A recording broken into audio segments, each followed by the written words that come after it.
Introductions? Yeah. All righty. Who are we? So I am Megan.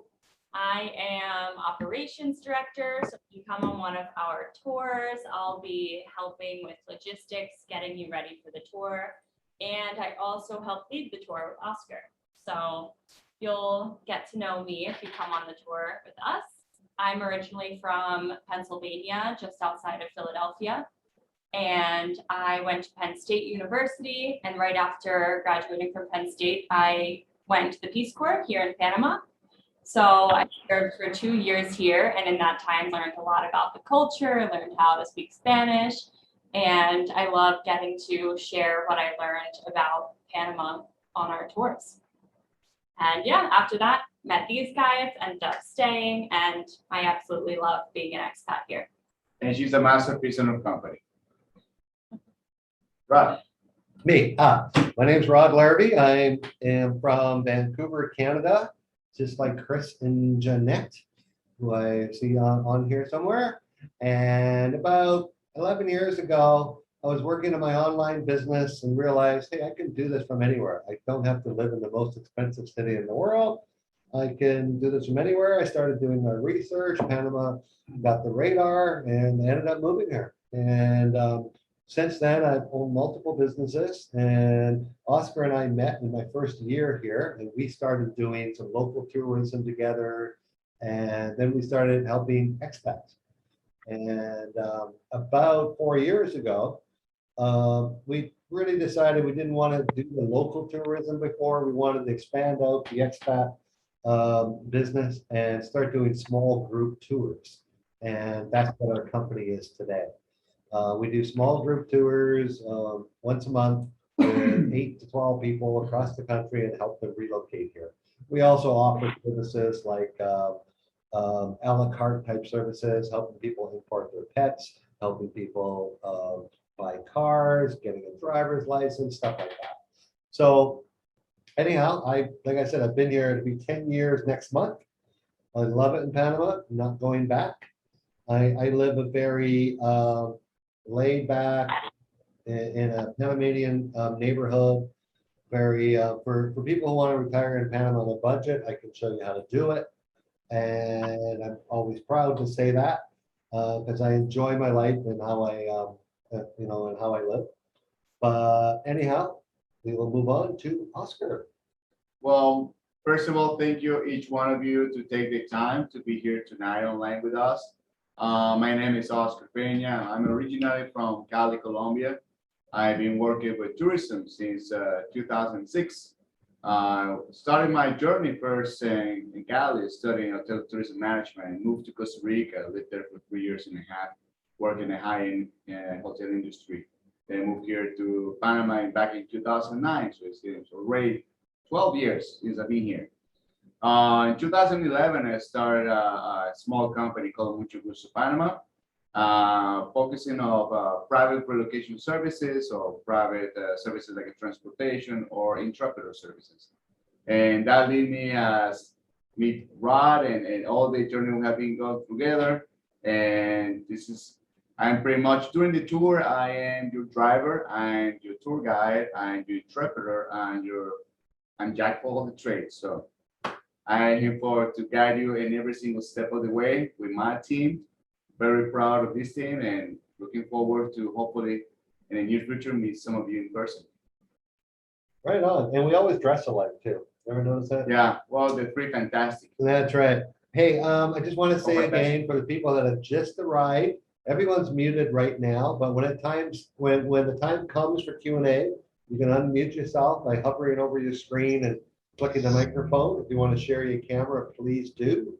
And also, if you got questions, start putting them in the chat right now. So we got a list of when we get to the Q&A in about 10 minutes or so. So we can start answering those questions.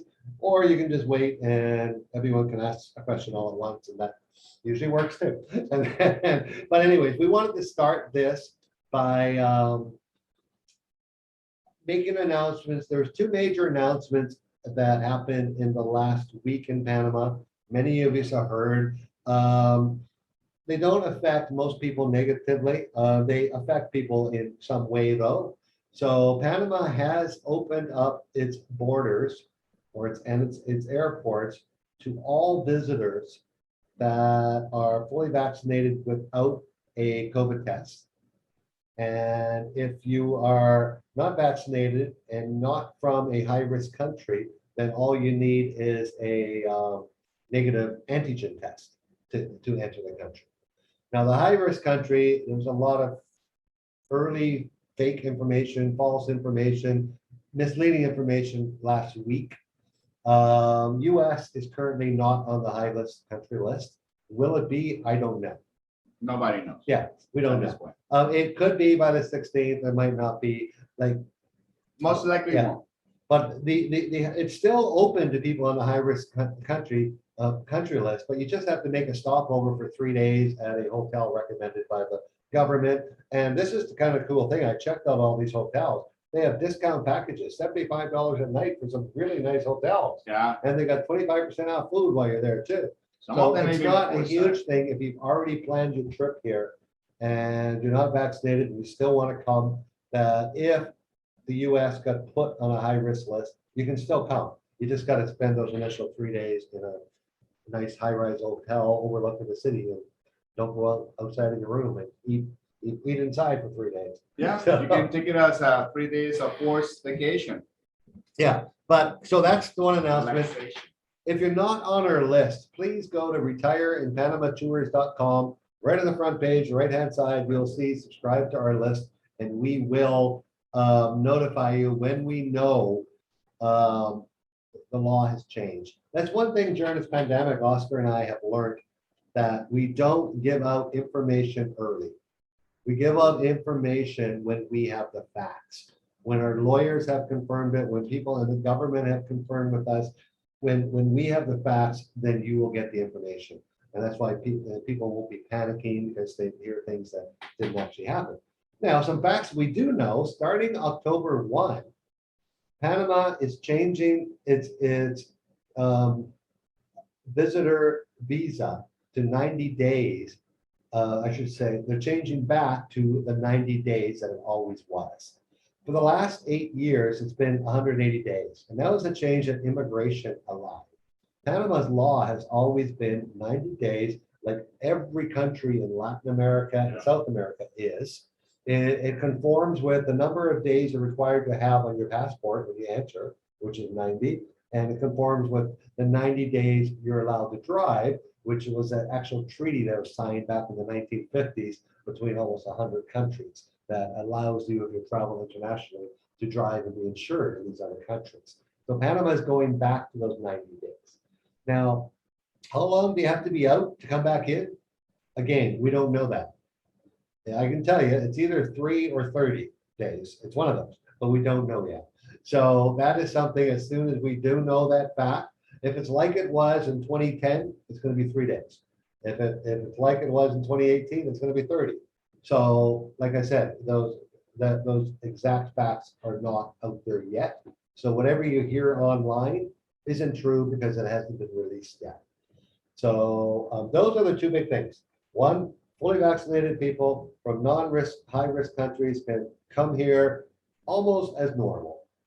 Like you did, there's no test needed. You got to fill out a little a digital certificate thing and upload your vaccine card. That's about it, or just show it when you arrive.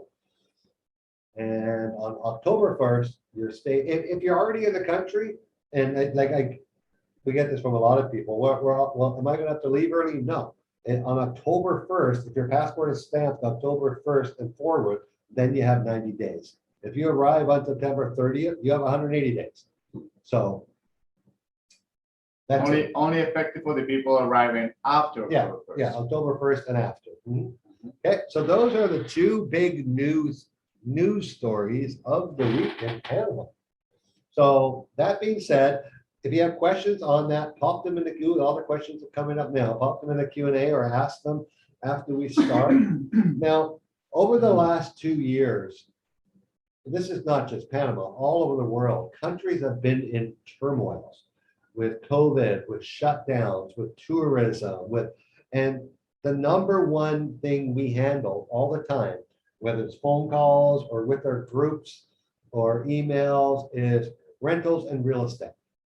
Now, I want to introduce you one of the key players in Panama.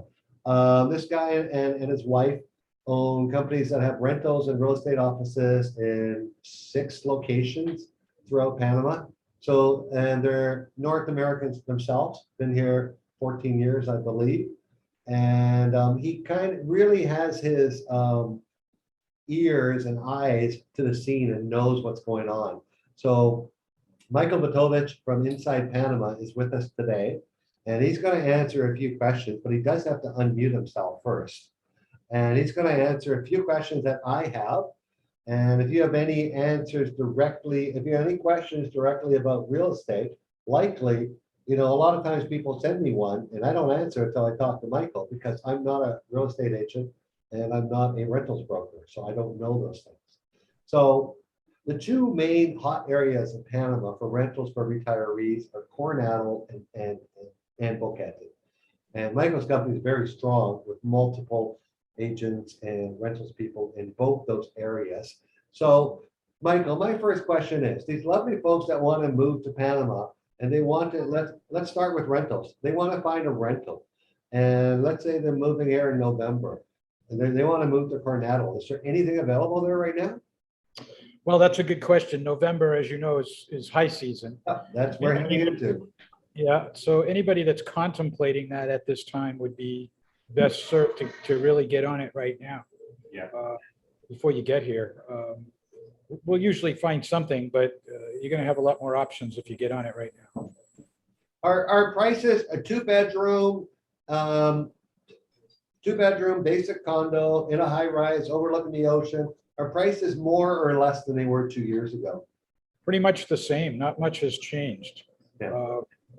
The demand, of course, went down while we were closed for over a year, but Yeah. now that it's back open, the demand is right back.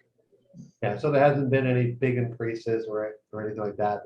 No, there really hasn't been any effect yet on the pricing of rentals or sales. Let's go to the other side of the country, Boquete, our hometown. What's it like there for rentals? It's a little tighter there for rentals. There aren't as many available. And it's a very brisk market. It's probably, well, I'm certain it's the hottest spot in the country right now from my company. So rentals are a premium. And again, same thing, if you're planning on coming, the sooner you get started, the better. When people are looking to rent, let's meet 3 or 4 key points of things to watch out for that they might not be used to if they're renting in the US or Canada or someplace. Okay. Well, I'm certain there's more than 3 or 4. No. But yeah, well, no, it's not much that's like the US. Really, the first thing is to really make sure that you're familiar with the neighborhood. And of course, if you've never been there before, you're not likely to be familiar with it. So I would really recommend going by the property that you're considering. I would go by it in the morning, and I would go by it in the evening, and I would go by it on the weekend. And I would really just kind of get a good feel for what it looks like when there's people around on Saturday and Sunday. And if you go by during the week and it seems very quiet, well, there's nobody there because they're working perhaps. Anyway, that'd be the first thing. The next thing is, here in Panama, everything is about the contract. So it's really important to pay attention to that contract and make sure if there's a gardener, for instance, that takes care of that property, how often does it come? Who's paying for that? If you're renting, what's the policy for early exit? So you sign a year lease and you decide you want to leave after 6 months for one reason or another. You want to have it clearly spelled out. What are the ramifications of that? It's really a good idea to walk around and make sure. One of the things that you may never think of is hot water. It's not automatic here. Panamanians really don't have a lot of regard for hot water. And if you do, and most North Americans do, that's something you want to inquire about for sure. And I guess the rest of the utilities, you want to make sure that if you need to have access to internet to be able to work, for instance, you want to make sure that the home you're considering has internet and Wi-Fi. And if not, can you add it? And if so, who's paying for it? There's really a lot of things that you have to consider. And of course, it all comes with time on the ground and experience. And Yeah. Like Rod said, we've been here for 14 years. Yeah, some great advice there.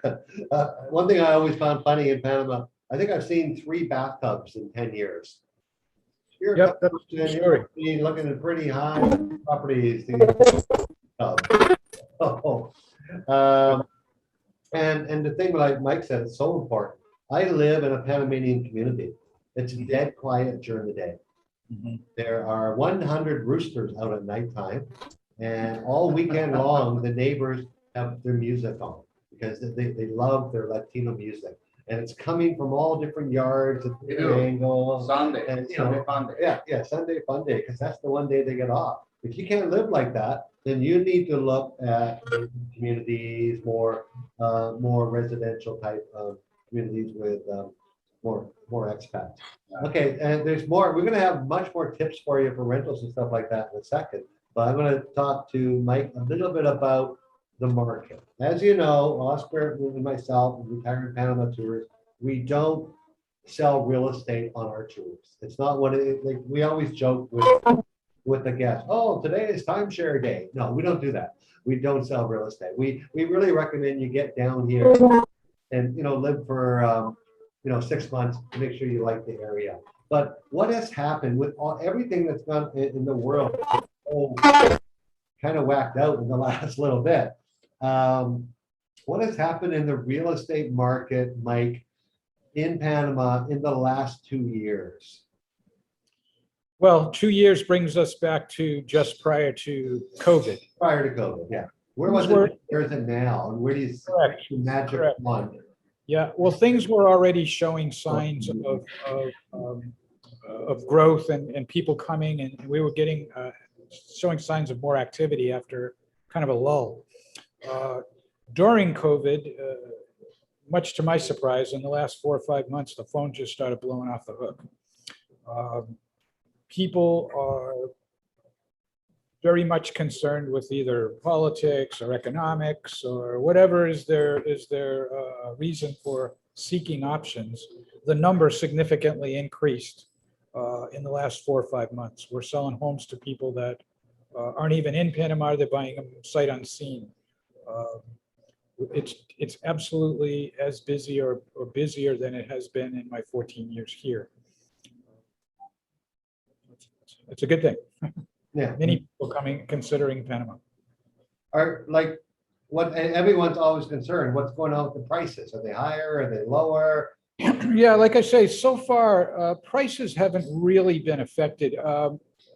There are some properties that, like, for instance, just land where there's no option to get some sort of revenue now that people are coming again, where owners are cutting bait with properties in a foreign country that now they maybe don't see themselves coming to after they've been gone for a couple of years. So I am seeing some price reductions on land. There are some sellers who have determined throughout COVID that maybe they're not coming back for one reason or another. So I do see opportunities for some good buys in the future, and I think that it's a good time to be sifting the muck and getting familiar with the inventory and the different geographic locations. And I think the timing could work out well in the next few months, that it could be more of a buyer's market. Okay.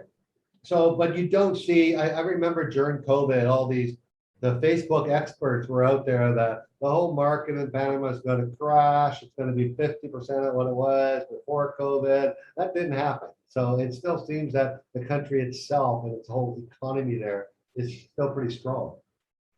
I would agree with that. I mean, there were some businesses, of course, that were hurt, mainly in tourism. Yeah. So that part's a bit difficult right now, but I think that it's definitely a good time for somebody that's looking to relocate to Panama, invest in Panama, just, diversify. I think that the timing is very good. Okay, well, thanks for answering those questions. What I want to do here, what Mike wants to do for you guys, one thing Oscar and I believe in is you doing your research about Panama. Now, Yes. yeah, we have a lot of information on our website. We have 200 blog posts and everything, but I can tell you there's a lot of information out there online that's wrong. A lot of it is 5 years old, 7 years old, and you don't know it, and you're reading it and you think this is the truth now. And a lot of information is just bad, and a lot of information, people are just trying to get you hooked on something. Well, Mike and his team in the last year, I think it was a COVID project, they put together this amazing 85-page relocation guide about Panama. It's not about buying a house. This is relocation guide. And like when I say it, we'll talk more about rentals. It's got several pages in there on what to do and what to look for in a rental, what to pack, how to move your stuff here. It's an entire relocation guide, and he is selling that for $5.99 today, Mike? Yeah. Oh, No, no, it's, sorry. He's giving it away for free, okay? Anyone who sends an email to the email I just put in the chat, free ebook at ipreinfo.com, Mike is going to reply with the ebook attached. It's a great resource. We use it with our clients too. And just because you're on the call, you're going to get it today. He's not going to solicit you for business or start, trying to sell you something. He's going to reply, but hello, if you got any information on the real estate, if you have any questions on the real estate market, just get back to me. Here's your free ebook. So there we go. You guys want that book? It's done very professionally too. You'll really like it. It's got a lot of good information. thanks, Rod. Yeah. And thank you for joining us today, Mike. I'm sure some people might have some questions as we go through it. And we are going to open up the call now for the Q&A. We have 3 minutes left on the call. No, just kidding. We can go until your questions are almost run out or until Zoom kicks us off. I already saw a few that I'm sure will be asking Mike. Sorry, about. Megan, that's your mouse. Yeah. So if anyone wants to start off with a voice question, don't forget, I see some people's mouths moving. You have to unmute first, or we'll start going through the text ones. Thank you all very much. This is Michael Pretty in Ottawa. We're booked with you later in January, and we would like to learn a little bit more about extending so we could travel to Boca Tora. Oh, that's no problem at all. Yeah. No problem We at have a all. lot of guests do that. Yeah, we have a lot of guests do that at the end of the tour. Just let us know what you want to do. How many days should they spend to see all of Bocas? For Bocas, we highly suggest minimum 3 nights. We thought maybe we would visit the Red Frog Yeah. Resort. Must Yeah. do. Yeah, you must do. Beautiful. You're gonna love it. It's amazing. But Red Frog is in a different island. It's on Bastimentos Island. So if you wanna check out more the community of the Bocas Island, which is Colon Island, you probably wanna. But the good thing is from Bastimentos, they can go on a daily basis.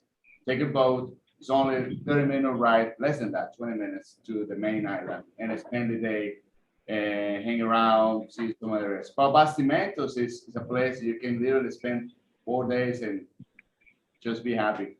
You could spend a couple of days on the main island, a couple of days at Red Frog, or just stay at one and there's water taxis back and forth. Yes. And the logistics after a tour are very simple because we're very flexible. On the Thursday morning after the tour, the majority of the people we take to David to get a flight back to Panama City. You guys instead, we will pre-book the shuttle for you to Bocas. You'll just go to the Bocas shuttle. It's a 3-hour shuttle run. And then when you're done in Bocas, instead of flying you from David, we'll book you a ticket right from Bocas Island back to Panama City. Yeah. Okay. So you take out the shuttle at 8 a.m. from Boquete, 1 p.m. You're gonna be in Bocas like this. Yeah, you'll be relaxing in Bocas. With a margarita.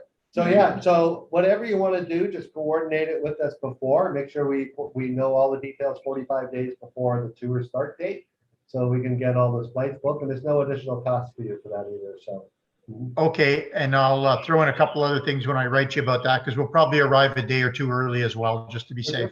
Perfect. Okay. Thank you. Hi, this is Dina Jackson. Hi, this is Dina Jackson. So can I ask the question why they liked Red Frog? And where is it compared to Panama City in minutes or hours? Tina, hi. Well, Bocas del Toro is opposite north of Chiriquí. From Panama City will be about 45 minutes flight or about 9 hours bus ride, 9 to 11. It's quite far. So you have to come first to the province of Chiriquí and then head north to the province of Bocas del Toro. So it's a little bit far. It's a very popular tourist But it's a very- destination. There is a small expat community there, although we don't go there on our tour because it doesn't make sense for a lot of people. There aren't a lot of amenities out in Bocas. Your large hospitals in David, which are, like Oscar said, at least a 3-hour drive away. But it is a beautiful place to go visit. Yes. Okay, thank you. Bocas is the biggest Caribbean tourist destination in Panama. It is. And really, like, besides, if you want to check out the Caribbean side with the blue-green waters and white beaches, it's basically Bocas, unless you want something more remote, then that's north of Panama City and San Blas and stuff like that. Mhm. But not a lot of people around there. Yeah. And certainly not an expat, So is David considered north? That's south. West. No, David. David is the southwest of Panama. The west side of Panama, but right on the south shore of the Pacific. Okay. It's really funny, and you might be confused too. I moved here before I realized Panama was a country long east-west, and the canal actually runs north and south. I always thought all my life the canal ran east and west. Yeah. It doesn't. The canal Yeah, is most due people- north and south. Yeah. Because the country, we have two coasts. One is the south coast, one is the north coast. Because on the west of us is Costa Rica, and on the east of us is Colombia. And to the north is the Caribbean, and Yeah. to the south is the Pacific. We have a lot of people say, yeah, I want to come check out your beaches on the west coast. Well, we don't have one. Hi, Jamie here from California. Hey, I would like your opinion about coming in December and visiting Boquete. Is it best to fly to Panama City, rent a car and drive, or what do you recommend? Well, it depends. Cope was putting their afternoon flights on in November. Okay, Nice. that's good to know. Well, it depends. It's a 7-hour drive from Panama City to Boquete. Most likely that's going to take, including a few stops, short stops. It depends if you feel comfortable driving. Can be a little challenge. Living the city depends on the time frame. Like if you want to drive out of Panama City, you want to drive in the morning. You do not want to drive after 3 p.m. The benefit is that you get to see You a see lot the- of the yeah. country on your drive to Boquete. And the But if you're landscape. only interested in seeing Boquete, then you just fly from Panama City straight into David and rent a car in David and go up to Boquete or taxi. Okay, that sounds like the better alternative then. Fly to Panama City and then get a flight to David and then get a car there. Yeah, usually some airlines you can get the connection. Like you fly to Copa, you can do all the way to David, back and forth. Yeah, if you arrive by 2 in the afternoon in Panama City, you can book a Copa 4 p.m. flight to Panama City. They're not doing them now, but they're starting them in November, I just saw. So, or you can switch airports and get another, or stay overnight and fly in the morning. Oh, okay, that sounds good. Do a night in Panama City, then fly to David. Yeah. Gotcha. Yeah, if there is no, you cannot make it that same afternoon. Okay. And can you drive to Costa Rica? If you get a car in David, I know you might have to switch cars at the border or, Yeah, you can, if you rent a car, you cannot cross the border with a rental Yeah. car. Only if you own the car. And you have to do some paperwork and also get some insurance. So the basic is, if you are in David or Chiriquí, is to take a cab or a bus to the border, cross the border, and take another bus or cab to the final destination in Costa Rica. Or you can rent a car in Costa Rica. Or you rent a car in Costa Rica. If you're in Yeah, Costa is Rica, it make any sense at all to fly to San Jose and then drive to Boquete, switching cars, of course? It's farther, and the roads in Costa Rica are horrible. Yeah, In here in Panama, if you want to do the drive, if you're coming here for a few weeks, I'm gonna be one that recommend rent a car and do the drive, because they have unlimited mileage. It's a beautiful drive, take a couple of days to do it, you see the Yeah. whole country, it's on a 4-lane expressway all the way here. yeah. Okay. Yeah. Yeah, I'm only going to have a week of shutdown at If you work. share it on time, like it's a full day, so then flying is probably better. Uh-huh. Hi, this is Okay. Dina again. So if you and I have to bring my a car over, what car would you recommend? Because I've got a Mercedes convertible, but I prefer, I feel like I need a Jeep down there.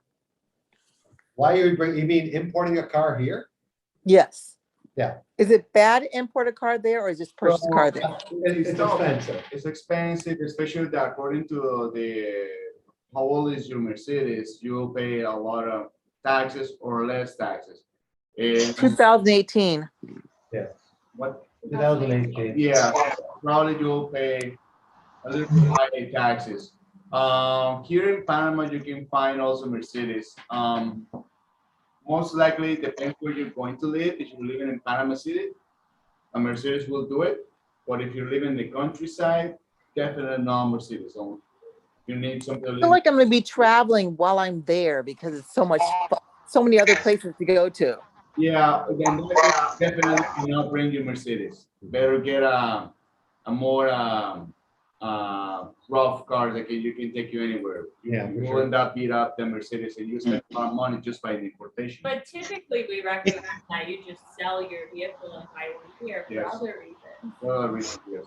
Because also the emissions of your vehicle is different. The specifications from North America versus Panama, or gasoline is different, has low octanage. So you're looking to probably replace sensors in between 6 months, every 6 months, most likely. And finding parts can be difficult because there's different models here. Yeah, you Yeah. need to go to take it to the proper place that can work in their cities, which will be, there is one in David or Panama City. Yeah, I always get So you asked- can buy brand new cars there? Oh, yeah. Oh, yeah, you can find brand new cars or secondhand. Yeah, there's Whatever you want. Mercedes and Jeep dealerships there for sure. Yeah, Mhm. or Dodge. Thank you. Yeah, you're very welcome.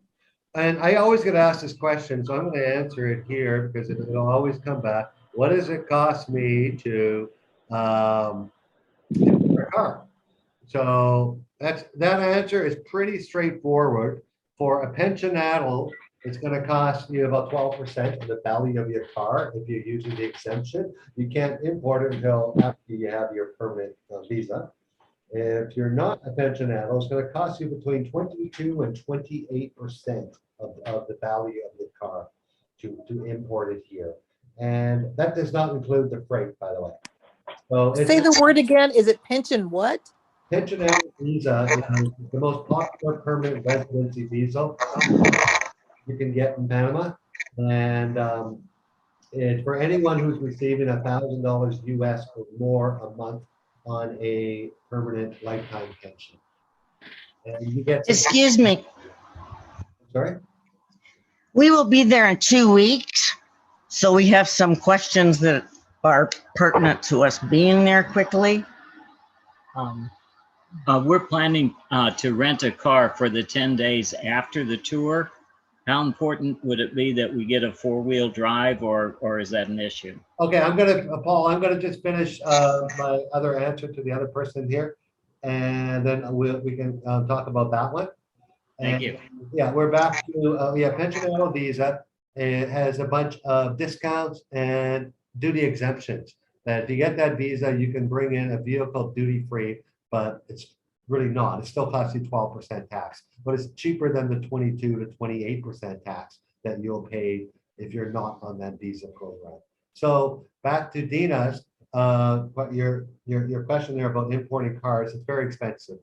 And the price of new cars based on the trade agreements and stuff like that are really not any more expensive than the US. They're almost the same because we have less emission controls and less safety controls that keeps our cost prices down. So back to Oscar, why don't you take over about renting a car? Do you need a 4-wheel drive here? Do you not? And that's coming from Paul. I think. From Paul. Yeah, I just also wanted to add to Paul and Misky, you guys can call me anytime if you have details about your trip. Mhm. Yep, but 24/7. yeah, so renting a car, always just to be safe, get a 4-wheel drive because it'll give you more freedom. In case you will end up in a rough area, you can just put the 4-wheel drive and go. So yeah, no matter what, in these type of countries, if you can get it, get a 4-wheel drive. Won't hurt you. Did I hear Megan say we can call her 24/7? No, then Ron said you can call Megan 24/7. You can call me between 8 and 8. Looking forward to meeting you guys. Likewise. Yeah. Hey, Jonathan. Oh, man. Johnny Mac. All righty. Megan, do you want to Yeah, read? I still haven't left, guys. I'm still here. There we go. Yeah, I'm in Alto now. Yeah, Oh, yeah. down Dilega, went to downtown Bikiti and been like 2 or 3 different places in Alto. Still here. There we go. Perfect. Yeah, yeah. I saw your police phone. It rains every day. Yes, I have got a jacket on. It's not, so guys, I do have to warn you, it's not always the warmest of places. Bikiti can actually be cold. That's why I am wearing a cardigan. But even though it's raining right now, it's been raining for hours, it's still lovely. I'm just having to give it to them, Bill, because people need to know that as well. Yeah, It does rain a heck of a lot in this place. Yeah, it's been nice seeing you. All right, so let's jump into some of our questions in the chat and then we'll open it back up to you guys. So from Sharon, we had the question, how are veterinary services in Panama? Oh. Ron, you've got some experience with that. Yeah, you have a dog too. I've had multiple dogs since I've been here. We have great doctors, most of them English speaking. Most of the ones that service the expat communities are English speaking doctors. And fees are about basic fees, like a doctor's visit here is anywhere between $15 and $25, depending if you're going to Dr. Chelly in her house or if you're going to the vet hospital, big one in Delhi.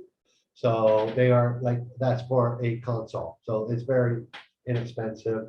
My dog's shots, 2 dogs, all shots are under $100 a year. I had an incident with my dog that she got bit by a brown recluse spider. And for those who know, that's very bad for dogs. Less than 50% of them survive. And it was really ugly thing. There's a tennis ball size red thing growing on her about to explode. And I rushed her to emergency. And I said, you guys, please take care of that. You're gonna save my dog. 3 days in the hospital on an IV for 2. They did a surgery to cut it open. So to prevent less scarring afterwards and stuff like that. And to let it heal. And I came back on the 4th day to pick her up. He gave me enough medication for a month and the bill, which was $170. So that was a surgery where she was put under it, folks. So yeah, it's very reasonable and very, very good. I've had 0 complaints about dog care here. I recently, the same dog now has developed a heart issue. She went to see a cardiologist. Like the cardiologist flew from Panama City here to see a bunch of dogs that needed to see them. So she had an EEG, an ECG, and a ultrasound. Like on the full machines, dog-sized machines, all the machines there. I got copies of my dog's ultrasound that I got to post on Facebook. But it was ever hard. And like to see that specialist and have all those tests done, it was over an hour for $75. And they found the problem and gave her medication. It's a year later and she's doing 100%. She's a different dog. Awesome. Okay. Thanks. That's the vet question. Great. So next we had from Kenton, is there a time of sale home inspection industry in Panama? Can you read that again? Like a inspection, home inspection before the sale. There's people that do it. Yeah, there's people that do it for sure. Yeah. Yeah. We're not. It's not very, So very advisable. that's my question. Yeah. So when you buy a house, you want to know what condition it's in. Yeah. In the US and in Australia, South Africa, you can hire a home inspector to go through it and give you a written report. Yes. And I see somebody else was asking me about that there too. I am a home inspector and I've worked in those 3 countries. Wondering if there's a market for my services there. I think, you know, like we have a guy that we use, he's an architect in David, very well known, he's Panamanian. You'd have to obviously really get used to the Panamanian construction here. It is nothing like the US. Like, Is it like Mexico? Yeah, exactly. Okay, yeah, you probably In a have way, some experience. yeah, I spent 3 years there in Mexico. Okay, yeah, so is there a need, in a large expat community, there's always a need for an expat to open a business. Yeah. Because a lot of expats are more comfortable if you have the knowledge, there's no restriction on that I know of in what you're doing. Like you can't be an architect in Panama unless you're a Panamanian. But a home inspector, I don't, because we have foreign contractors, there's a lot of the great builders in Panama are foreigners. So I would see the need, because whenever an expat opens a garage, like a car shop, he's busy because all the expats come to him. Yeah. So that's something to really consider. You have to make sure you have good lawyer in place and check the exclusions list of professions that foreigners can't hold in Panama so you don't get in trouble, you know, stuff like that. But I don't see why that wouldn't be a business, because How is the electrical there? wow, I just had an AC unit installed in my house. I have a 3,000 square foot house with a 60 amp service, put it that way. Yeah, Yeah, and Okay. they never did hook up the ground. a lot like Mexico. Yeah. We can make it out of this. Yeah, I know you can. So you just Okay. said you had a 3,000 square foot unit. That's pretty big. Well, For yeah. Mhm. so I'm not trying to be personal, but can you tell me exactly where you live? I live in Dolega, a very small Panamanian community. And whenever you list square footage here in Panama, it's going to include the outdoor space, the covered outdoor space. Because it's with the temperatures, the doors are never closed anyways. So my house inside, that, you know, at night when I close all my doors is 1,800 square feet. I got about 1,200 square feet of covered decking. Okay. Yeah. Okay. And you talk about closing your doors. I'm always concerned about snakes and stuff like that and bugs coming to my house. And how do you deal with that? How do you guys have screen doors? Yeah, well, yes. I have screens in all my windows, for sure. I wouldn't live in a home without screens. I do not like flies. Oscar is worse. Hates flies. I have not seen a snake in 10 years in Panama. And that's total honest truth. I've seen one crossing the road. I was in a vehicle though, so I didn't really, and we accidentally ran over it. I almost stepped a very deadly poisonous once a couple years ago, but that was in the middle of nowhere in the canyon, the bottom of the canyon. So that's an exception. I have seen ugly spiders, but honestly, there are no more ugly spiders and scorpions here than there are in Texas. So do you live closer to the beach or do you live up the mountains? I live at 1,000 feet elevation. So if I want to go to the beach, I'm there in under an hour. If I want to go to Boquete, right in the mountains, I'm 20 minutes. Wow. Wow. Yeah, almost in between. So it's in between temperatures. It's warm here. It's in the 80s every day, but it's not the 90s. So what's the why wouldn't you live on the beach? That's my thing. I hear a lot of people living in the mountains, and I'm like of age to be 55 next year, and I want to be in an active community that wants to do activities. I think you have to come here and see it. Every community is different, Yeah. and it really depends on what you want. What you want to experience, right? Because there is many communities on the beach that can be super active. Some others are like half Very and laid half, back. more laid back. There's some other beach communities that is no one.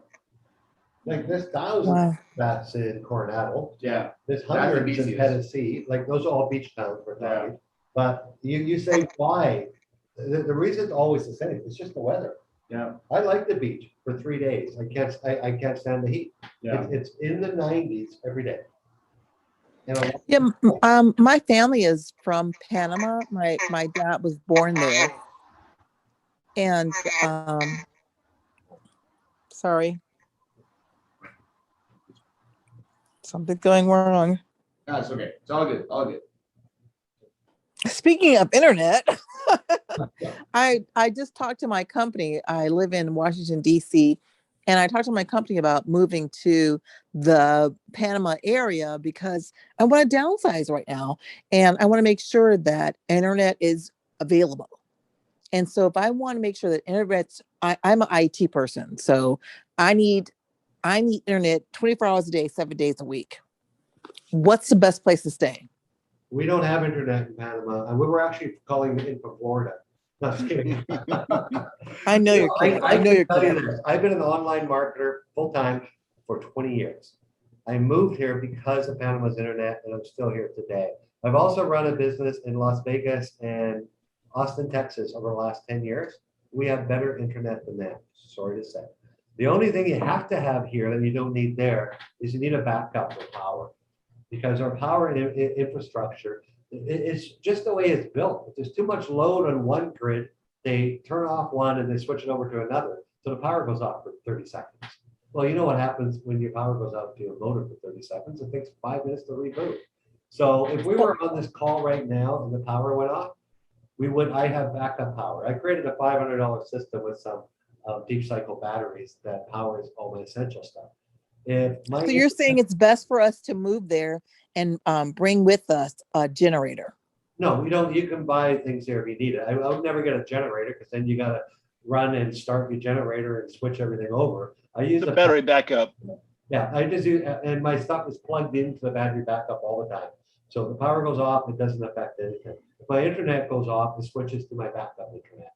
So I'm fully covered. But you can get 1,000 megs here in most areas of the country of fiber. I have 200 megas, which is plenty, 200 TV stations, and a telephone for $54 a month. And we host these Zoom conferences all the time. We've been on it, not last one, the one before, where you'll notice 3/4 of the way through, we had a 5-second break, and we did lose internet. And we've been on it when we've lost power, but we never lose what we're doing. So it's been essential for me in my business when I moved here and our business now that we have good internet, and we do. When you lose power, do you lose it for very long and very often? No, the longest power outage I've experienced, and I can remember in Panama, 12 hours. Yeah. That doesn't happen very often. That would be an annual event.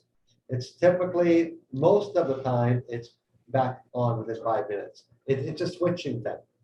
There's too much load on one side, so they take these people off here and put them onto another, and they got to flip the switches and stuff. But sometimes there's an accident on the highway. All power lines and telephone lines are above ground here because we live in a tropical rainforest. You can't put them underwater. So car hits a power pole, guess what?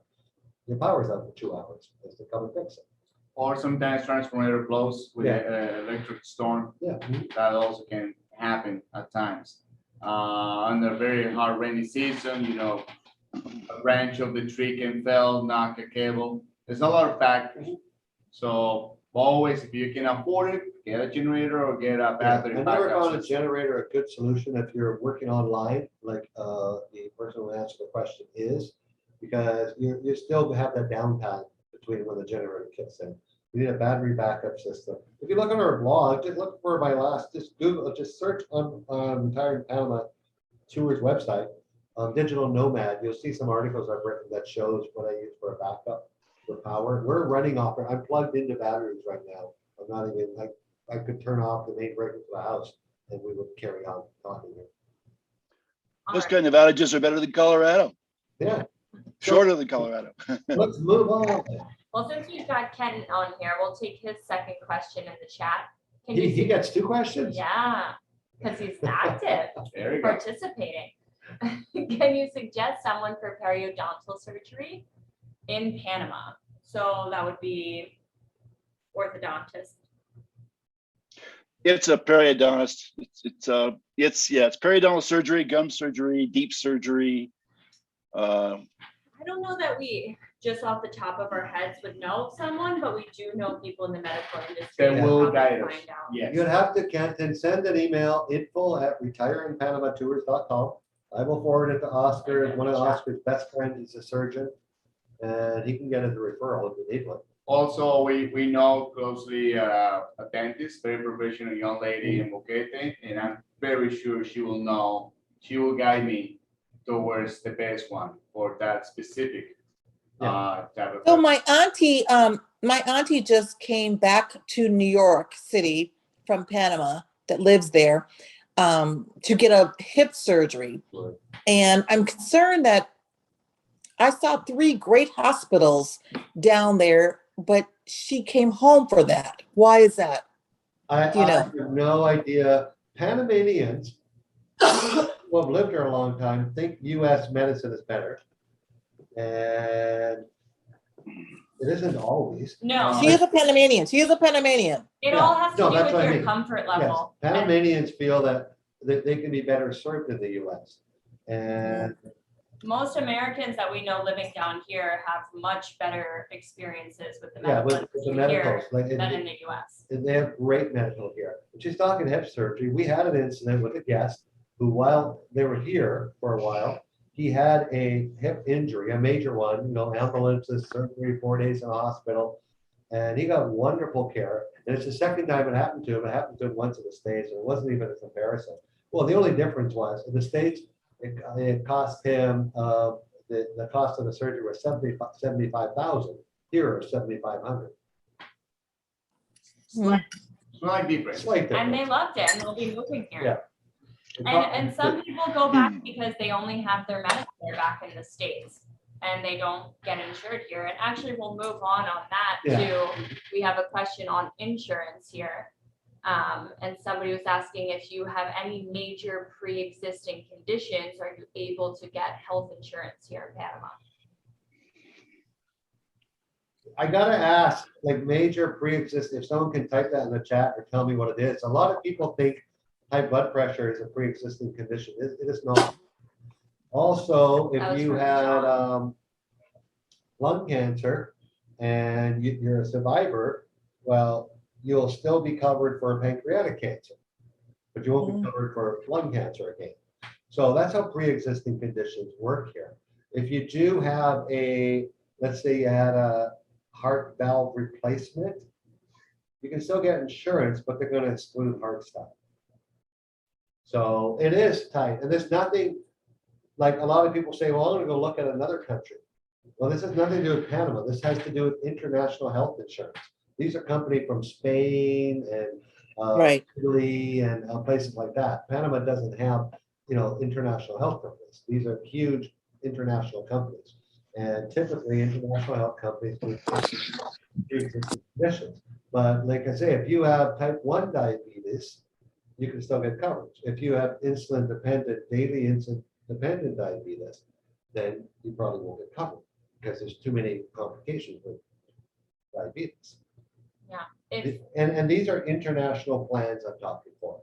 There are some local plans that you can get coverage after 2 years with the existing conditions, but they only cover you in Panama, and they cover you at a copay. So there are different options here. It's best to meet up with an insurance expert while you're here, or if you need a contact, we can get that for you and figure out what plan would be best for you if you're planning to move here.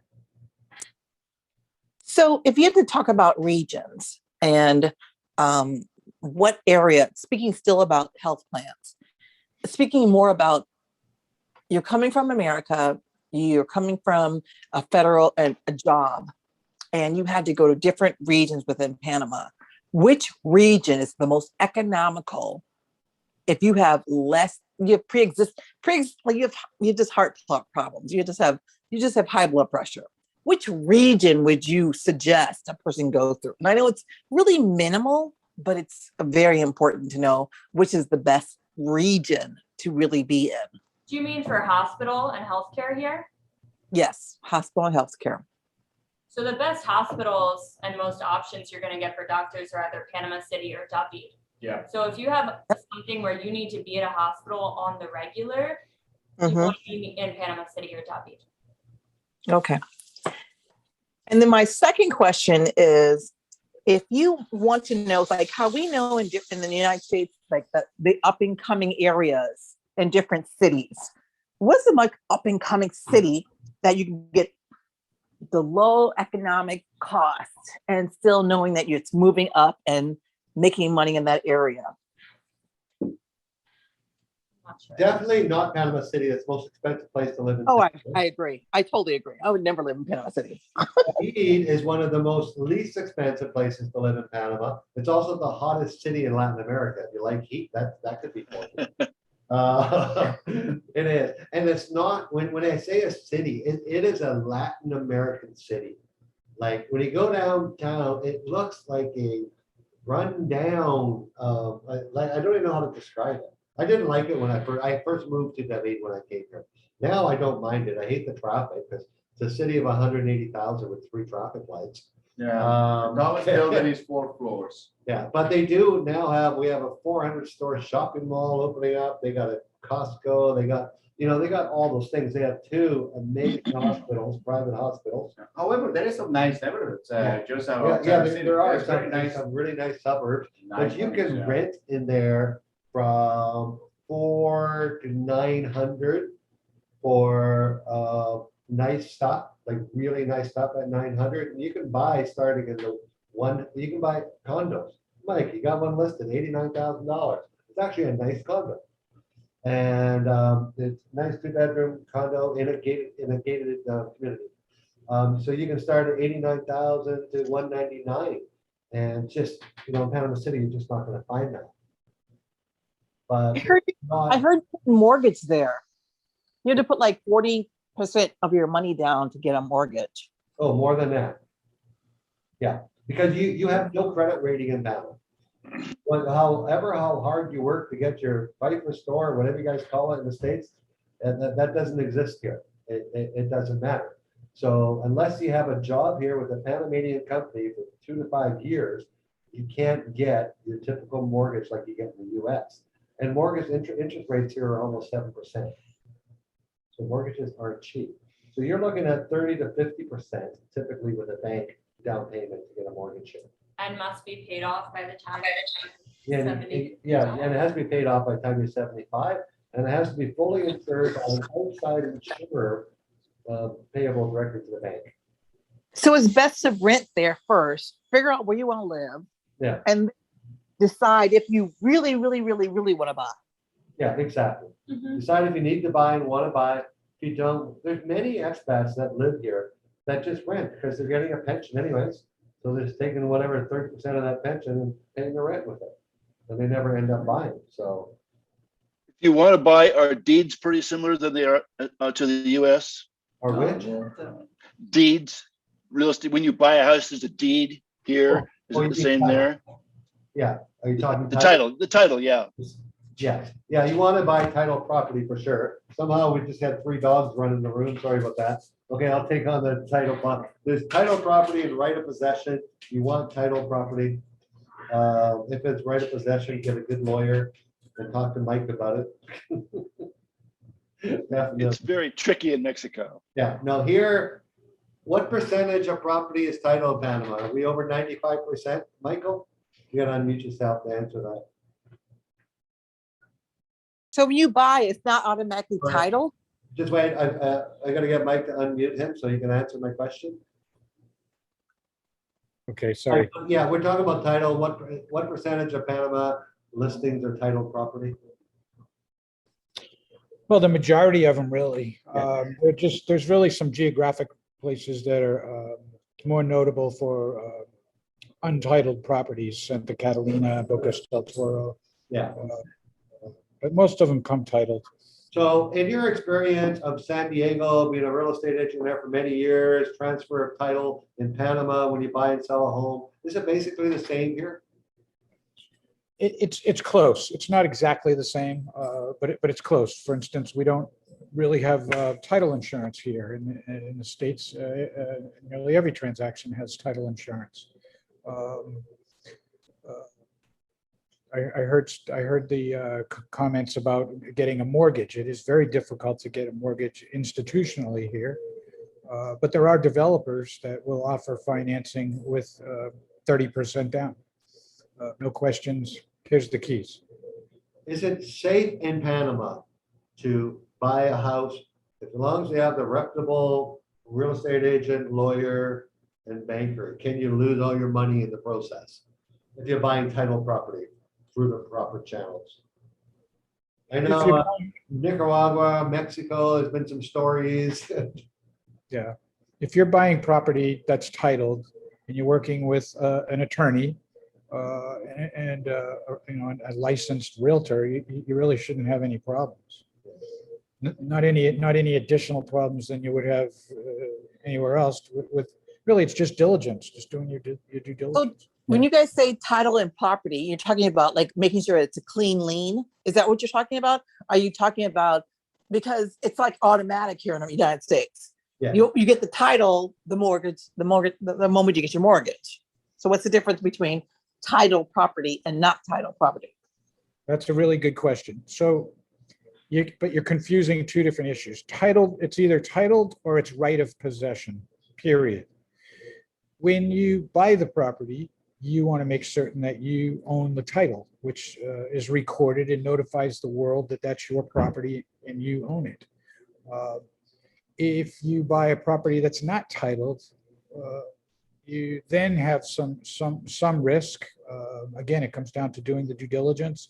I typically don't recommend to foreigners to buy right of possession property because it's a bit of a process and takes time and patience. And my experience with North Americans, being one myself, is our patience isn't the same as the Latin Americans. So it takes time and money, and it's a frustrating process. Great, thanks. I'm going to take another question in the chat then. So we had from Debbie, what is the most cost-efficient way to make our phones work while we're visiting Panama?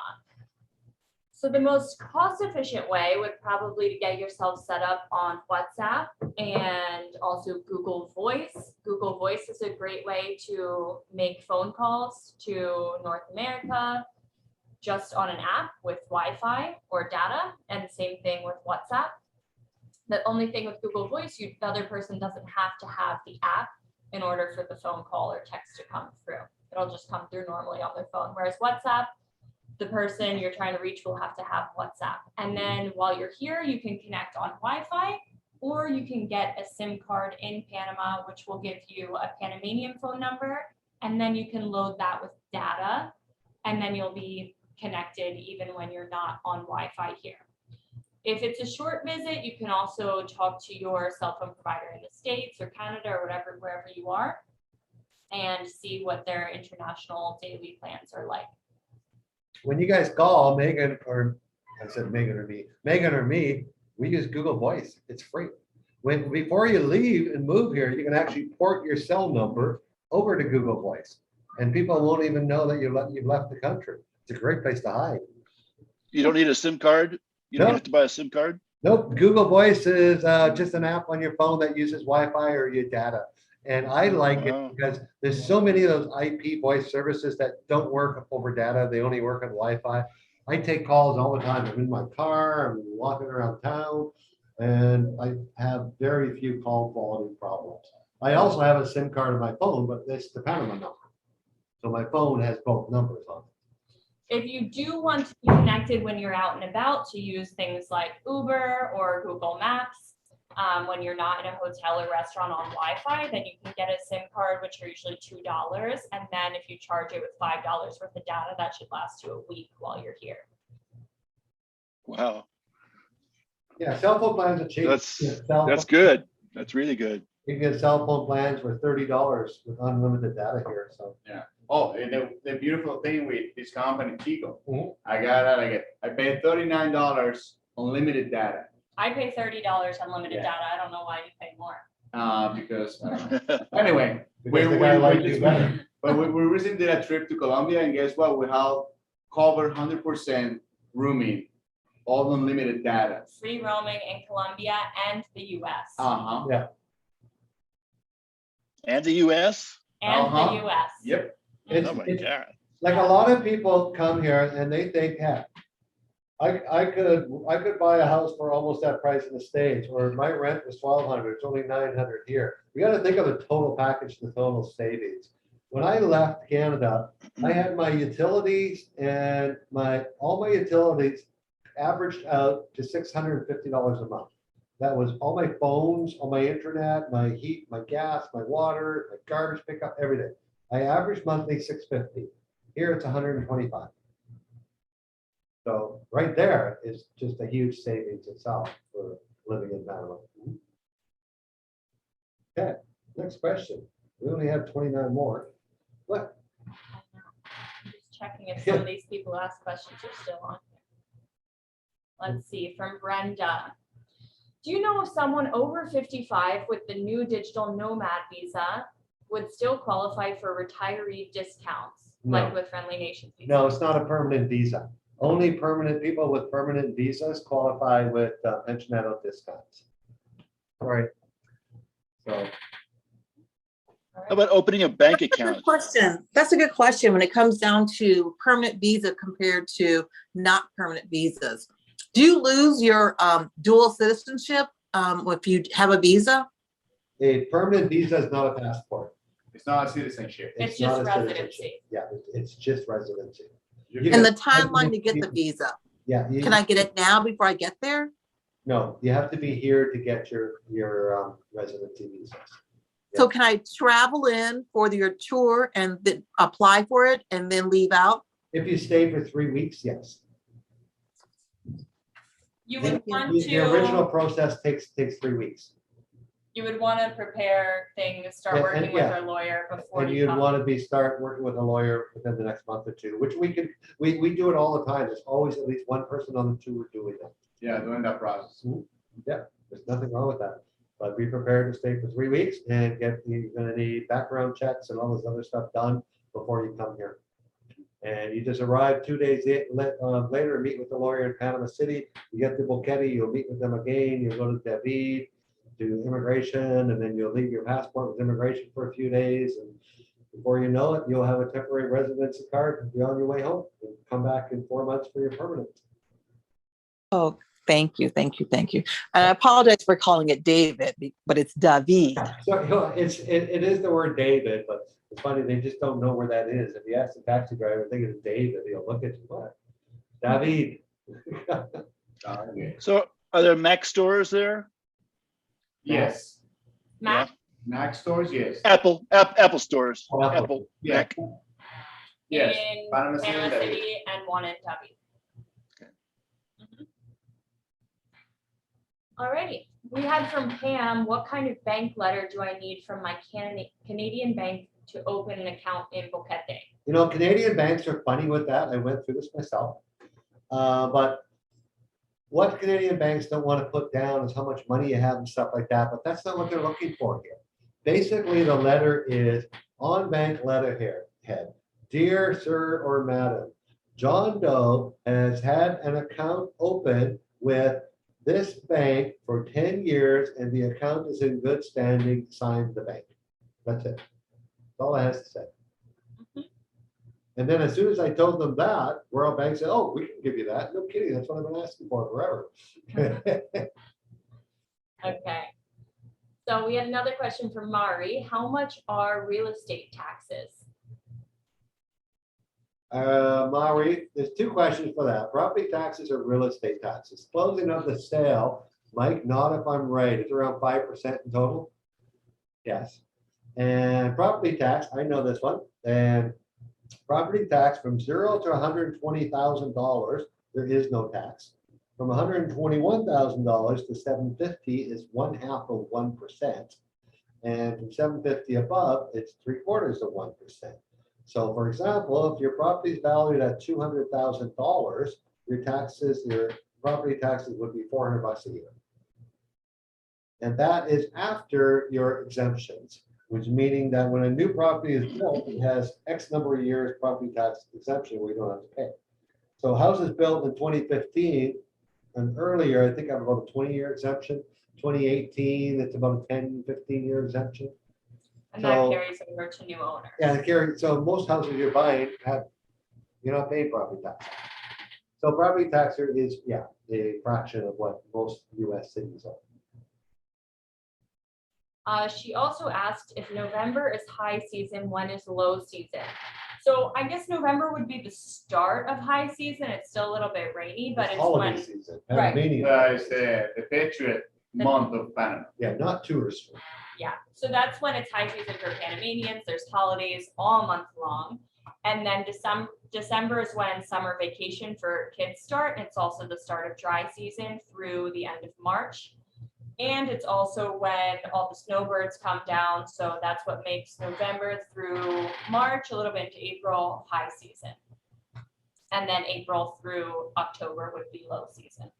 And also So, hi, this is Dina again. So in the United States, the taxes pay for the roads, the Imagine that. everything else.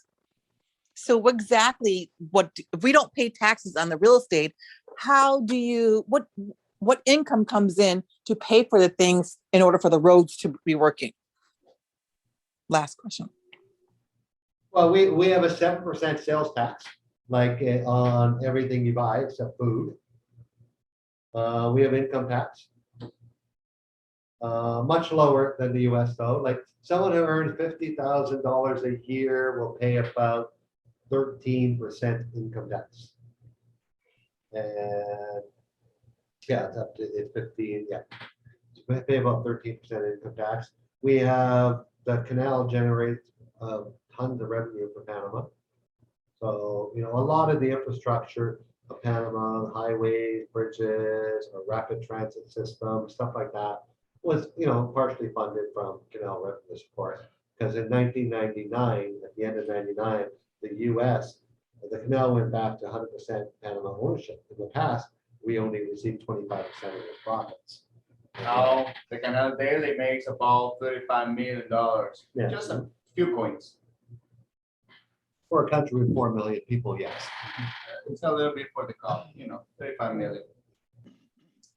All right, we had a question from Mindy. Hey, Mindy. If I plan to need a rental in April or May, how long in advance should I contact Mike or Sam? Since it's the It's a good time, because Yeah. the high season will just be over. I would contact them in March, Yeah. for sure. Beginning of March, contact Sam. If you're in Boquete, contact Sam. If not, contact Martha in Coronado. or contact us, but we're pretty Or sure you're gonna contact be in us too. Boquete. Yeah. Alrighty, this one's long. Guys, could I pose a question? Yeah, Sure go can. for it. When you think about those who have been best prepared for your tour, what one or two things have they nevertheless not thought about or prepared for? They prepared when they get here to move, Paul, or just on the actual tour? Just for the actual tour? Oh, they were not prepared for the fun we have. For the what? For the fun that we have. They were not prepared for Oscar's salsa dancing lessons. What else?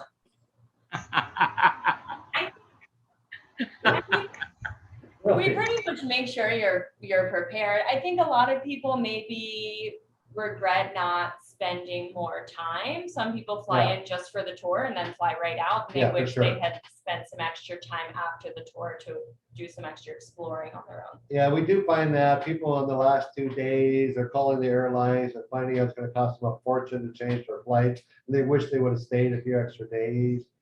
But, we're getting a high rate of people making their decision on that tour whether Panama's right. And that is our job. Our job on this tour is not to sell you Panama. It's Just to to show you Panama. what it is, the real Panama. Yeah, and if Sure. Panama speaks to you, then And also, and also each location, because each location is for different type of lifestyle. We love Boquete, but that doesn't mean Boquete will be for you. I mean, you don't know until you're here. we're gonna get with the group. Megan, when? Next Wednesday, is it? On a Q&A, Paul, which is everyone coming on the group, all 11 of us, and go over things you shouldn't forget to bring and stuff like that too. Yep. So, And Rod, did I hear you say that 3 weeks would be adequate to get the initial process for the resident visa? if you've already started, yes. If you're coming here with your documents. Right. If not, I would say 4 to 5 weeks. Yeah. 'Cause Okay. your documents are your FBI background check, which takes a couple weeks to get. Your Marriage certificate. well, no, marriage certificate, actually. You don't need a birth certificate unless they bring in children. You need a new marriage certificate. Can't be more than 6 months old. So that doesn't mean you have to get married again. It means you gotta get it from the department. That's a relief. Yeah. And you need your proof of income before, depending on what visa you're applying for. So. And then you can do it in 3 weeks, yes, on the first trip. So speaking of clearance, this is Dina again. If I have a top secret clearance with the federal government, would it be the process be faster to get the visa? Well, it's not faster, but you probably get a background check on yourself faster. Yeah. But that's already really fast to get, so. Yeah, like if No you big use concern a facilitator that costs like $40, you get a background check in 5 days. So it's not really that difficult. Panama doesn't phone anyone. They just look at the documentation. All the documentation you're gonna get is gonna go to the State Department or the embassy for authentication. So when it gets there, they know that it's real. And it's just a matter of timing. Sometimes it takes 2 weeks to get the temporary, sometimes 3. And then the final visa is always like 4 months. All right. I used to work at the State Department and I don't speak Spanish because my dad came to America. He didn't speak Spanish, but because he was born in Panama and brought up in Jamaica. And so I want to go back to State Department, be able to work at the State Department there, but I'm concerned about having to speak Spanish all the time. I mean, having to speak Spanish here? Yes. Well, that will be pretty much depending where you are, but definitely you will need some Spanish, depending on what the services you need to get. You know, this is a Spanish-speaking country. Is English-speaking friendly. A lot of people get by A lot of without people it, get by, but you probably will need some basic Spanish, like at least your numbers, especially if you want readings. to work here. Precisely. Yeah, I don't have conversational Spanish, Tina, but you can find some friends that do. Yeah. Because I have a job for Oscar next week that I haven't told him with that I have to drag him to do. Because it's with a guy who speaks no English and I have to explain to him about the special part I have for my vehicle. Well, it's easy. There's a translation. There's a Google translation. Try the Google translation. It's really easy. Like, yeah, I can go to a hardware store or a grocery store. I know several thousand words in Spanish now, so I can, and I know how to ask for them politely. So Exactly. Exactamente. yeah, But there's definitely things that are specific. It can be difficult Yeah. because there's local words that are different from okay. dictionary words. We have to. If you're browsing and typed in questions, then we have 33 more to do in 9 minutes. You guys are troopers. You got lots of questions. Everyone's hanging in there. We just got to get through anything we haven't answered yet because the Zoom call is 90 minutes and we're at about 80. Let's talk about Puerto Muelles. Yes. What about Puerto Muelles? Well, let me tell you shortly, Puerto Muelles is a place with lots of potential. That's it, as it is right now. It's not there yet, though. It's not there yet. Now there is some tourist areas after Puerto Muelles towards the peninsula, Punta Rica.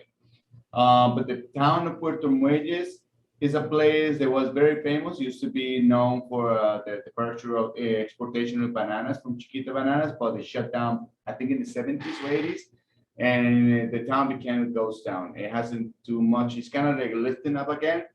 There is a little bit of problem with the crime because it shares border with Costa Rica. So it's, I mean, it's a place that is in the gray zone. It is a place that is very affordable land, but it's not as safe like Boquete or other areas in Panama. but if you want to check it out. Yeah, I just wanted to take Milton's question real quick. He Yeah. said he'll be Milton. starting the visa process. It'll take 3 to 4 months for completion. If the process extends beyond 180 days, can I still remain in Panama with my temporary visa? Yeah, you'll just get a new one, and it never has. Through hundreds and hundreds that I've seen done, it's never gone past 180 days. If it did, they just issue you a new temporary visa. Yeah. As soon as you apply for your residency visa, you get a temporary residency card. Yeah. So you don't have to worry about that 90 days once you have that. Oh, yeah. And then you'll get your permanent Yeah, that residency. card's good for 4 6 months, 9 months. Yeah, something no, like that. they always say that because they want to make sure Yeah. that it's clear, because that could be happening. That could be I know, something possible. it's a good point Milton brought up Yeah. with this law changing. Looking forward to see you here, Milton. Woohoo. Alrighty. Okay. What other last minute questions do we have here? Best way to get from Panama Airport to Coronado, how much would that cost? Call Mike and he will come pick you up. Oh, sorry. Mike has a place in Coronado. He would love to do it. Just get his free ebook at ipreinfo.com. Don't forget that, guys. And that way, So there's only 2 airports in Panama, right? Yeah, only 2. there's only one international airport that And you one, can fly one, into. one, and one local. Yeah. There's a bunch of smaller airports. There's a city airport too. But there's only one PTY, Peter Thomas Yankee, that you can Tocumen. fly into. Are our driver's license, are they good in Panama, the ones that we have in the US? Yeah, they're good for 90 days. 90 days as your tourist visa if you come after October 1st. Yeah, I have to do that promo over again. Well, it has been always 90 Sorry. days. Always 90 days. I also just wanted to let Stephen Morgan know, we got a lot of messages from you and your situation seems very specific. So if you want to send us an email, maybe we can help you out a little bit more. Okay, info@returningpanamatours.com. okay. Mr. I have 2 things, because I don't want to get cut off halfway through us talking. We wanted to get I wanted to type in his email again because it's so far back in the chat, no one's ever going to find it. If you want a free relocation ebook, I should have got Megan to do this. We're gonna send it Did I in the do it chat right? again. Free ebook at. ipreinfo.com. Can you fix Yeah, it? you did it right, Rod. I already have a whole bunch of requests. I for know it, so- some people came in late, Mike, and some people might not have heard Send it that. out again. So 85-page relocation book will help you with a lot of your decision making, and if you decide to come, we just put the email into the chat. There's also, I see names here. I am the front guy. I know nothing about running a tour and really don't know a lot about the history of Panama. That's Oscar, he's the expert there. But I'm the front guy. I get the before questions, and I see names here that I know are on our backup list, and people I've talked to that want to come on our tours, and we're sold out till like May. If anyone is interested in coming on our tour and would consider the first half of January, please send us an email. There's a chance we could put a tour, an additional tour on, because our backup list is getting a little big. And so if anyone is interested in that, I just wanted to throw that out there as a survey question. And let's say 2 couples said, yeah, we wanted to do it, then we might actually put an extra tour on just to fill some of your needs, because because we are full for the next 8 months. So, okay. What do you got? No, there's- Any other last minute questions? I know there's some in the chat that we didn't miss, but if anybody has an urgent question for us, feel free to unmute. before Urgent we wrap questions it up. only. Okay, I do have a question, if you have a last minute. Sure. Maybe if it's. Yes, we arrived back in May. Does the 90-day take effect from May, or do we have to be out in by October 1st? No, it's only for people that enter the country October 1st and forward. Okay, so we are good then for the 6 months until November. Yes, yes. Fantastic. Thank you so much. No problem. All right, any last minute questions? We'll scan the chat report to see if anything was missed. I'm going to send a follow-up email tomorrow afternoon with the recording to this call because some people registered and didn't make it. Some people might have had to drop off early. Some of you got bored and fell asleep and missed part of it. So I know, and you had your camera on, some of you, we saw that. But yeah, so we are here to help you guys. We're not here to sell you anything unless you want to come on a tour, you rightfully can. Our website is retireinpanamatours.com. If you send us an email, we will reply to you with your questions. And we're not going to charge you something for your reply, for your answer. So anyways, but we do, like I say, we offer a la carte services. Anything you need for we specialize in relocation. So if you want a tour of the waterfalls, we will find you someone to do that tour for you. But if you need help with the relocation stuff, we can certainly give you recommendations. If you need a secondary recommendation for a lawyer or an accountant for a moving company, we'll be happy to. Thank you. So what's the difference between you guys and Jennifer Lang? What's that? What's the difference between you all and Jennifer Lang? Jim Burley? Jennifer Lang. Oh, Jackie Lang? I'm sorry, Jackie Lang. Jackie Lang has another company that has a similar product to us. She offers relocation tours. I guess it's not that we're different, we're better. Of course, we think we're better because that's what we do. We're smaller. We do groups of 8 to 12 people at a time. And good answer. We do a maximum of 120 people a year, and because we like to interact with our guests once they actually move here, and then continue to help them and get them settled and stuff like that. Yeah, we focus a lot about more customized and more intimate tours. That's why allow us to provide a better experience about the culture. And we have more fun, don't we? We definitely have a lot of fun. We definitely have a lot of fun, and we'll show you that, Dina, in February. Thank you. I look forward to it. My family's down there, so I'm looking forward to moving there so bad. It's not even funny. So I look forward to hanging out with you guys, and trust and believe. I'm grateful that I gave my deposit last week or this week, and I'm looking forward to hanging out with you guys. You guys seem a lot of fun, and you guys are going to show me the things that I need to show. But I'm very business-like and want to make sure I get the best for my money. Oh yeah, you definitely are the best. And you got a lot of people mad at you because Dina got the last spot in the next 6 months, guys. I know. But there we go. If you guys want to come in January, let us know, and we'll put on a second tour for you. We got a free week. Not very often we get a free week. After January, we're booked up for like almost a year because we also do little mini private tours too. So, yeah. But anyways, no matter what, we're going to get shut down here pretty soon. No matter what, you come on a private and group tour, you always get access to all 3 of us and all the experts. That's one thing we guarantee. That's the key to our business is at the end of the tour, like we're not going to hand you off a book. Here's how to do it. We're going to hand you our cell phone numbers. That's the difference. You don't have to call during office hours. You don't have to. You're going to have our cell phone numbers at the end of the tour. And when you do decide to make that move, we are there. We're going to be the ones at the airport to pick you up. We're going to be like we're not sending a driver. We're not. That's just the way we are. Right, Diane? Are you coming? Well, Diane was here in part of our tour.